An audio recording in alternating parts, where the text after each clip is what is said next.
everyone, I'm Lauren from My Something Beautiful Life, and today I have the 2025 Sprouted Planner to show you. Heather, the creator of this planner, was very kind to send it over to me to review and flip through it for you. This is a really cool planner with some awesome features that I'm excited to show you. I think you're going to love it, so let's just jump right into it.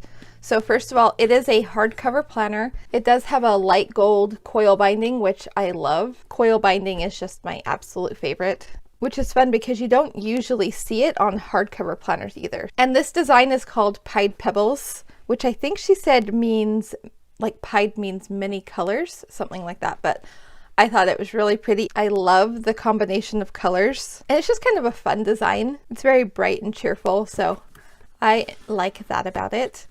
On the inside cover, we do have a pocket. As most front pockets are, you're not going to be able to fit a whole ton in here, but it would be enough to hold a few pieces of paper, some notes, maybe some sticker sheets if you wanted to just keep those nearby with your planner. Also, all of her planners come with a stencil bookmark. There are two things I just love when planners come with them, and the first one is always a bookmark because I use bookmarks all the time in my planners.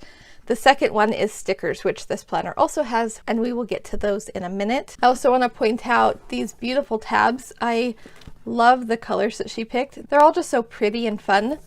Most of the interior of this planner is pretty neutral though. In fact, I think all of it is. Like, I don't think there's any color within the rest of the pages. I think it's just the tabs and the cover. So if you are somebody who doesn't like your planner pre-decorated for you, you're going to love this because you'll be able to use whatever colors you want throughout the whole planner. So I'm going to take this out for just a sec. And then the first thing that we have over here are some ways to get in contact with her. Has everything from her email to her socials, her website, all of that. And then we have a letter from Heather, just kind of explaining why she created this planner. She shares her story about a hard time that she was going through. And I believe it was kind of in the midst of it that the Sprouted Planner was born. Okay, and then the next page we have is how to use this planner. So if there are two things that I could tell you, I mean, from my perception of what Heather created this planner to be, or maybe like what her goals were behind creating it, I would say that first, she wants people to live their life intentionally, and second, that she knows that everybody has different things that's going on, and she does not want to tell you how to plan. One thing you'll notice is that at the very beginning of this how to use this planner section, the first thing it says, there's no rules, no tutorials, no how-tos. Whatever works for you, do it that way. And you will see that reflected throughout the entire planner. There are a lot of different areas where you can put in information, and none of it's labeled. That's just something to kind of keep in mind and watch for as we go through this planner. Oh, and I don't think I mentioned it. I have the weekly version. She also has a daily planner as well. It is a 2-book planner if you get the daily. So you will get 2 of these. You'll get to pick your covers. All of her covers are absolutely beautiful. I love them all. I almost thought it would be fun to get the daily just for the sake of being able to pick 2 of the different covers and not having to pick only one. But this weekly layout is really what sold me on this planner, and I just couldn't resist it. I absolutely love this weekly layout. Okay, so the first few pages of this planner are actually some, I would say, kind of prep work. She has a 4-part system to live your life intentionally. The first page is values. So first of all, you identify your values. And she actually has a workshop coming up. I don't remember the date. I'll post it up here or post it in the description, something like that. It's a free workshop. She has a workbook to go with it, and it's going to be on YouTube, so everybody can check it out. But she has this whole workshop on how to figure out what your top values are. I'm really excited for it. I can't wait to see what she says. And I've done value work before, and I just find new information to be very helpful. And so I'm very excited for it, and I would just highly recommend you all check it out. You don't need to have the planner to do it, but it's just information that could help you as you plan, as you live your life. So I will definitely link to that below. So anyway, first step is values. Her second step is people. Who are the people that are most important in your life, and what are you going to do to nourish those relationships? She has a worksheet for each of these, you'll notice. So there's one for the values, here's one for the people. The next part of her planning system is reminders. And here you'll see there are no labels here. There used to be. I believe in the old versions it was spring, winter, summer, and fall. And this year she just removed all of the labels for that. So if you wanted to plan quarterly, you could do it. If you wanted to plan in any way that you wanted, you can do it like that. I actually really love the idea of doing it by season, and so I think I will actually probably write those in. I've actually never thought about planning that way, and so I'm really excited to try that. And then of course there's also another page here with each of the months. So you can write down some reminders that you need for each month. And then you go back to it throughout the year when you're planning out your month and see all of the things that maybe you had forgotten about. So like if you have a specific bill due in like September, you're not going to be thinking about it in January, but when September comes, you may have forgotten about it already. And so you come back and you check, you see your September reminder, and then you remember all those things that you wanted to do at the beginning of the year or needed to do. The next page that we have is the year list. So this is pretty similar to like a bucket list, or I know I've seen some people do like 24 and 24, so next year would be 25 and 25. And I do think there are enough lines here for doing 25 items next year if you wanted to do that. But it's just kind of a fun list of things that you would like to accomplish in the next year. We also have a journaling prompt for hope for the next year. So just what are your hopes for the year ahead? And I love being able to look at it that way too. I think that's a really great prompt. Next, we get into some calendar pages. So we have the 2025 calendar overview and then some US holidays and observations. There's also some additional note space down here if there's anything else that you wanted to add to the list that wasn't already there. I also really love this tracker page. You could also use it for planning to schedule things out for the entire year, but I love the idea of using it as a tracker. There's a space for every day for the year, and there are just so many different things that you could track here. The one that immediately comes to mind is if you are focused on your health, there are tons of health related things that you could put here. You could also do it as how much you spent each day. Maybe your focus is on your finances, so using it as a spending tracker would also work really well. It could also be fun as a mood tracker. You could either write in what your mood was or do a color coding type of thing. Anyway, there's tons of different ways that you can use this, and I absolutely love this page. The next page that we have is your 2026 calendar. She calls it Bridging the Gap. So anything that you know of that's coming up in 2026, you can write it down here. There's also a 2026 calendar, which is just a really great reference when you're planning this out too. I think that could be a really helpful tool to have in the beginning of the planner. Okay, so we have two lined ones here, two dot grid, and then you have a dot grid and your monthly dashboard page. And I believe there's a notes page before each of those. Yes. So you do actually get a dot grid page that goes along with your monthly dashboard. And here you can start to see how there is nothing labeled. You can use this for journaling, for quotes, for goals, any type of forward planning, maybe have a section for birthdays. Really, only you are going to know how you best want to use this page. I love the variety of spaces, and I love that nothing is labeled. And then here's our monthly calendar, which I already just love so much. First of all of the boxes are lined, which is my absolute favorite. Down here at the bottom, you have a checklist section. She left the top line blank so that you could have sections for personal and work or any categories that you wanted, or just use it as one ongoing list. Over here we have a small dot grid section, and then the two mini months for the last month and the future month. And then up here we have a reminder for those four things that we talked about.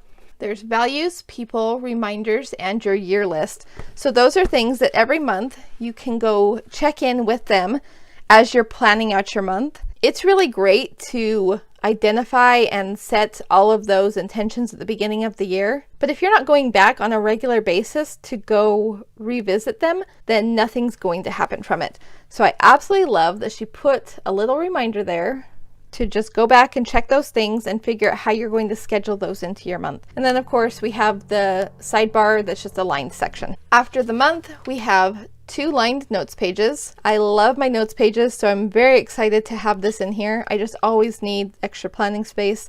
You could use this for budgeting, for a to-do list, for your monthly meal plan, or just for random notes throughout the month. I can always find something to put on notes pages throughout the planner. And it just makes me really happy when they have extra ones in each month. Okay, and then this is the weekly layout that I absolutely love. Over here we have our weekly view. Each day you just have a small lined space. Over here you have 3 check boxes and then 2 additional lines. First of all, let me again say how excited I am that the whole thing is lined. I just love my writing so much more when I'm writing against lines. It just looks so much better. And so I appreciate anytime they put lines in planners. Even things like dot grid, or over here we have graph, anything like that that just helps guide me. I'm very thankful for it. Okay, so of course you could use these check boxes for anything, but I think her purpose was to have them be like a top 3 for the day.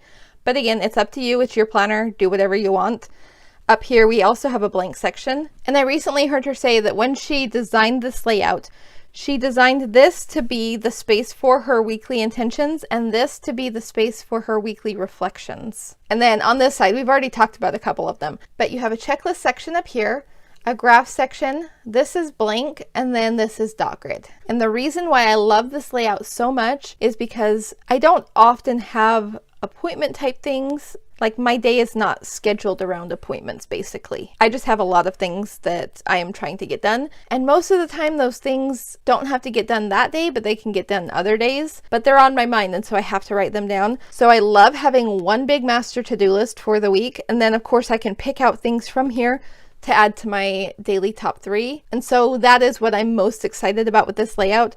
And then of course you just have extra space. You can put in trackers or your meal plan, any other notes that you need for the week. I kind of like the idea of having a space for things to watch for next week. Maybe there's big things happening that you just want to kind of keep in mind. That's a really big thing for me because I'm kind of out of sight, out of mind. And so I might be so focused on this week that I won't think about something that I have next Monday that probably needs more attention than I'm giving it right here. Then when it comes to Sunday night or whenever I'm planning my next week and I'm like, oh yeah, I probably should have prepped more for that this week. So I like the idea of having a section for the coming week. Okay, so each of these weeks is the same throughout the month. And then at the end of each month, you actually have a lot of reflection space, which I am really excited about. I think her prompts are really good. So here we have January reflection. Review your calendar for the month. What stands out as memorable? What are you proud of? What did you struggle with? And what brought you joy? And then over here we have currently and favorites, which is really fun for memory keeping, just to kind of remember what you were doing that month. Things like that you probably won't remember at the end of the year unless you write it down. And so while at the time it seems kind of obvious, like, well, of course this is what I was watching, you may not remember that in August or September. And so I just think this is a really fun page to just kind of keep track of what you were enjoying. The next page we have goes back to the intentions in the beginning. So you have sections here for values, people, things, and I believe the things is in relation to the reminders page, and then your year list. So you have what were your intentions, how did it go, just to kind of reflect on how it went throughout the month. Then you have space for what's working, what's not working, and then looking forward. What are you looking forward to? What are you feeling challenged or worried about? What can you eliminate and or delegate? Are there any changes that you need to make? And then upcoming focus for each of those 4 areas. And then we have a small dot grid section here just for any other notes. So you have these 4 pages of reflections for each month, and then it moves on to the next month. So there's February, and all of the months are going to be the same. So I'm actually going to just skip to the end, and we will look at the back of the planner. Okay, so here's December. We have December's reflection pages, intentions, looking forward, and then we have a year-end reflection. It just says review the calendar and reflections for each month over the last year. What stands out as memorable and or significant? So this is really cool because then you get to go back and look at all those monthly reflection pages and notice trends or just kind of get a feel for your year overall. So that's why I think it's so important that you record it each month, because then at the end of the year, you can go back and reflect on that too. And then it says, what are you most proud of and why? What challenged you the most and why? What brought you the most joy and why? And then this next page just has some additional reflection questions based on the intentions that you set at the beginning of the year. And then we have a favorites page. So this also goes back to your pages in the monthly. So your currently and your favorites, you can come back and fill in those here. So I love that you kind of get to sum it up and pick what was the most memorable throughout the whole year. And then we have some notes pages. So there's 2, 4, 6, 8, and 9. 9 notes pages. And then our sticker sheet, which I'm really excited about. These are matte stickers, so you can write on them if you need to. I love the color coding dots, and I'm actually really excited about these stickers that fit in the monthly calendar. I saw Heather using them to mark off holidays, and I think that's a great idea. I love that they're still blank so that you can write down whatever you want on them. You're not losing your planning space because you're using this sticker, but it just kind of makes it stand out more. So I do think I want to use these for holidays. I think that's a great idea. And then that is the end of the planner. There's no pocket on the back cover, just the one on the front. And there it is. I think this is a great planner. I'm really excited for it. I love the freedom and flexibility that the weekly layout offers, and just all the note space. I just love all the note space in it. So I will link Sprouted Planner in the description below so you can go check them out. I really think that you're going to love this planner. And if you want to see the planners that I'm currently using right now for the rest of 2024, you can check out this video right here. And thank you so much for watching today. I will talk to you later. Bye-bye.